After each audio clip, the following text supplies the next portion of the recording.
Al momento non mi è stata fatta nessuna telefonata dai vertici del partito e quindi sono in attesa di capire anch'io di cosa stiamo parlando.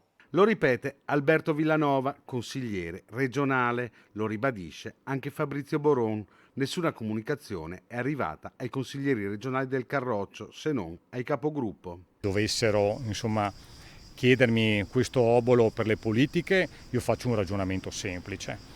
Alle regionali, i consiglieri regionali non solo hanno contribuito nella campagna elettorale, ma hanno dovuto anche prendersi le preferenze e quindi pagarsi la propria campagna elettorale. Oggi ci sarebbero dei parlamentari che io dovrei pagargli la campagna elettorale e penso che dovrebbero fare il stesso gesto che hanno fatto i consigli regionali, ovvero versano al partito il loro contributo e si pagano anche la campagna elettorale.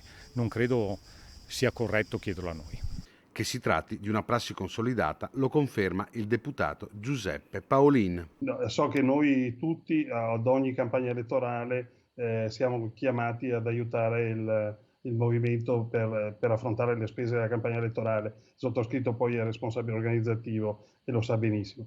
Quindi non credo, adesso valuteremo la polemica che portata ha, ma non credo ci sia nulla di strano. Ognuno di noi versa una quota mensile per sostenere il movimento e anche per le campagne elettorali è lo stesso. A ribadire che si tratta di una prassi più che consolidata è anche il coordinatore veneto della Lega, il deputato Alberto Stefani. Pronta la replica di Alberto Villanova. Io nel 2018 ero già consigliere regionale e non mi ricordo di una richiesta di questo tipo, quindi per molti di noi è la prima volta che sentiamo parlare di questo tipo di richiesta di contributo. E, appunto, aspetto di sapere dai nostri vertici regionali e nazionali appunto qual è